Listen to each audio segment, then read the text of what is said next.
Hello friends, I welcome you all to my YouTube channel is my investment. दोस्तों, आज की जो ये वीडियो है इसको आप बहुत ध्यान से एंड तक देखिए बिना स्किप करें। दोस्तों, आज हम इस बारे में बात करने वाले हैं कि रिलायंस जियो, जो रिलायंस इंडस्ट्री की डिजिटल आर्म है, उसमें जो मैसिव इन्वेस्टमेंट हमें वर्ल्ड वाइड देखने को मिला है। वर्ल्ड के टॉप टेक्नोलॉजीज कंपनी, वर्ल्ड के टॉप इन्वेस्टमेंट फंड, जिनकी हिस्ट्री रही है दोस्तों कि ऐसी कंपनी में इन्वेस्ट करने की इनिशियल लेवल पे, जो आके जाके बहुत बड़ी कंपनीज बनी हैं। ऐसा क्या रीज़न है कि वर्ल्ड का हर टॉप फंड, हर टॉप कंपनी इस कंपनी में इन्वेस्ट कर रहा है और शेयर दोस्तों पिछले 58 दिन में लगभग डबल हो चुका है। क्या ग्रोथ स्टोरी स्टॉक में बन रही है, ये स्टॉक क्या आने वाले टाइम में किस तरह से आपको माला माल कर सकता है। दोस्तों, हर पहलू पे, हर पॉइंट पे हम आज डिटेल में डिस्कस करेंगे। वीडियो बहुत ही इंटरेस्टिंग होने वाली है, आप ध्यान से देखिए। दोस्तों, 22 अप्रैल से लेके अब तक रिलायंस ने लगभग 10 इन्वेस्टर्स से 1,15,000 करोड़ से ज़्यादा का फंड रेज कर लिया है। दोस्तों, इस इन्वेस्टर की लिस्ट में हर वो बड़ा नाम है, हर बड़ा प्राइवेट इक्विटी फंड, फेसबुक जैसा टेक्नोलॉजी जिएंट, टीपीजी, पीआईएफ, मुबादला। दोस्तों, ये अबू धाबी फंड्स, दोस्तों ये टॉप के फंड्स हैं जिनका हिस्ट्री रही है कि उन कंपनीज में ये इन्वेस्ट करते हैं जो अपने सेक्टर की लीडर होती हैं, जिसमें एंडलेस ग्रोथ अपॉर्चुनिटी है। दोस्तों, विस्टा इक्विटी का इतिहास रहा है कि वो उन फंड्स में, उन कंपनीज में इन्वेस्ट करता है इनिशियल लेवल में, जो आगे जाके बहुत बड़ी बनी है। दोस्तों, जब आप किसी स्टॉक का फंडामेंटल एनालाइज करते हैं, कोई भी एनालिस्ट किसी स्टॉक का फंडामेंटल एनालाइज करता है, उसमें एक भी बड़ा इन्वेस्टर इन्वेस्टेड हो तो उसका बेस पर ही वो स्टॉक इतना रन कर जाता है और उस चीज़ को बार बार हाईलाइट किया जाता है कि हाँ, ये सेलिब्रिटी इन्वेस्टर इसमें इन्वेस्टेड है, ये फंड इसमें इन्वेस्टेड है।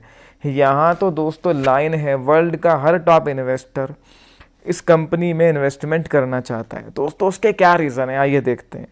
ये लिस्ट दोस्तों आपके सामने है, हमने डिस्कस भी करी है। Facebook, Silver Lake, Vista Equity, General Atlantic, KKR, Mubadala, Abu Dhabi Investment equity, TPG, PIF, हर बड़ा जो पीई फंड है, प्राइवेट इक्विटी फंड और टेक्नोलॉजी जिएंट इस कंपनी में स्टेक खरीद चुके हैं। दोस्तों, रिलायंस इंडस्ट्रीज ने बोला है कि जो उनकी नेट डेट है वो 1,61,000 करोड़ की, उसका जो टारगेट उन्होंने रखा था पे ऑफ करने का वो मार्च 2021, उससे बहुत पहले ही वो उसको पे कर देंगे। लगभग वो ऑल सेट हैं उसको पे करने के लिए।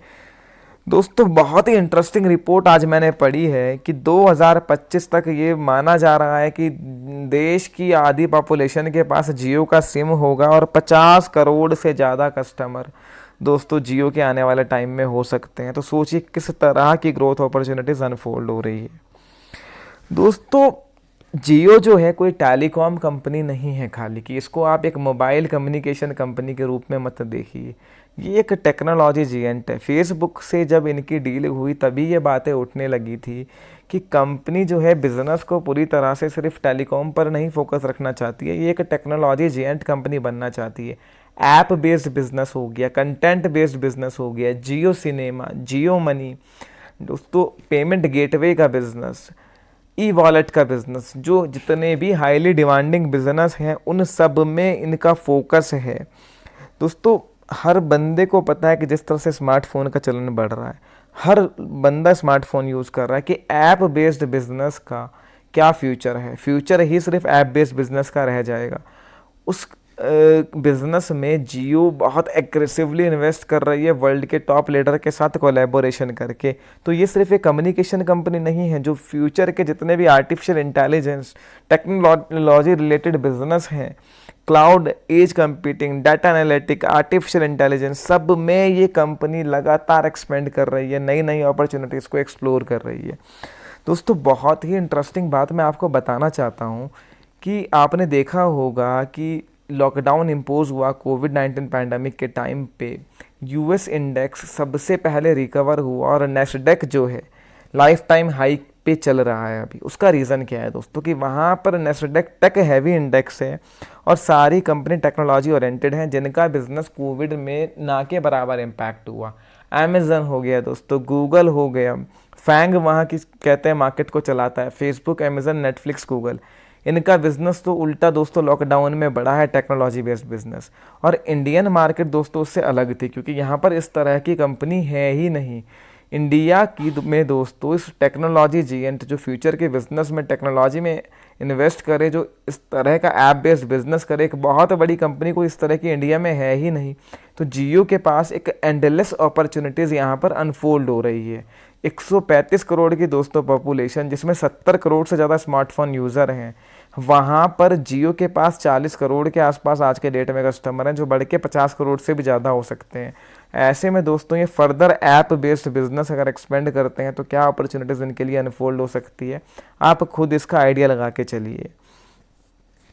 दोस्तों रिलायंस पहले ओएल टू रिटेल, पहले पेटकेम का कोर बिजनेस था, वहाँ पर ये रिटेल के बिजनेस में आए, वहाँ पर ज़बरदस्त एक्सपेंड किया और वहाँ से ये कंपनी एक टेलीकॉम टेक्नोलॉजी जीएंट बन गई। दोस्तों मुकेश अंबानी जी का कहना है कि data is the next oil for Reliance, कि डेटा जो है, टेक्नोलॉजी जो है वो हमारा नेक्स्ट फ्यूल है, नेक्स्ट ऑयल है, और हम बिज़नेस वहाँ एक्सपेंड कर रहे हैं जहाँ पर वर्ल्ड का फ्यूचर है। दोस्तों इस सेक्टर में एक एंडलेस ग्रोथ अपॉर्चुनिटीज़ हैं। दोस्तों एक बात मुझे बहुत लोगों से देखने को मिली है, सब कहते हैं वैल्यूएशंस महंगे हो रहे हैं, रिलायंस का शेयर बहुत बढ़ चुका है, बहुत बढ़ चुका है।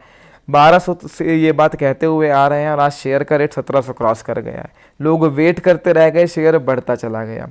कहते हैं वैल्यूएशंस महंगे हो गए हैं। दोस्तों अगर इस कंपनी के वैल्यूएशन आप टॉप के टेक्नोलॉजी कंपनी से कंपेयर करोगे तो ये कंपनी कहीं स्टैंड ही नहीं करती है।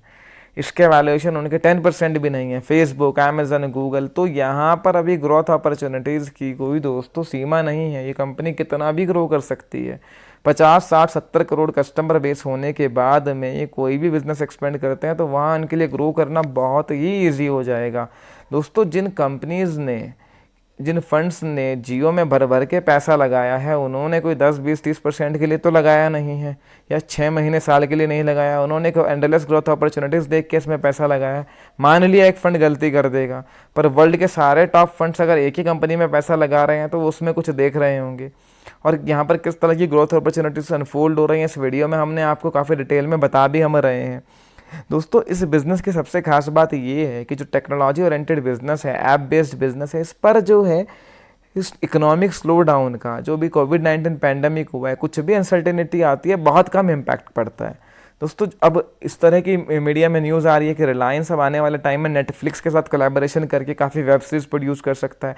जियो सिनेमा खुद की इनकी कंटेंट की एक बहुत ही बड़ी ऐप है, बहुत कंटेंट उसमें है, काफ़ी कोलैबोरेशन है। रोज़ नाउ के साथ इन्होंने कर रखा है और बालाजी टेलीफिल्म के साथ भी उनका कोलैबोरेशन है, आल्ट बालाजी के साथ में, उसका भी कंटेंट उनकी वेबसाइट पर, उनकी ऐप पर है।